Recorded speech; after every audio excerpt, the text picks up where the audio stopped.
322वां दिन पाक कलाम में से पढ़ेंगे ज़बूर 128 उसकी पहली आयत से लेकर छठी आयत तक। मुबारक है हर एक जो खुदावंद से डरता है और उसकी राहों पर चलता है। तू अपने हाथों की कमाई खाएगा, तू मुबारक और सादतमंद होगा। तेरी बीवी तेरे घर के अंदर मेवादार ताक की मानद होगी और तेरी औलाद तेरे दस्तरखान पर जैतून के पौधों की मानद। देखो ऐसी बरकत उसी आदमी को मिलेगी जो खुदावंद से डरता है।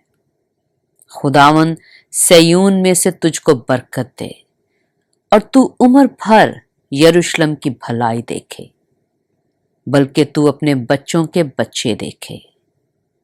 इस्राएल की सलामती हो। पाक कलाम के पढ़े और सुने जाने पर खुदावंद की बरकत हो।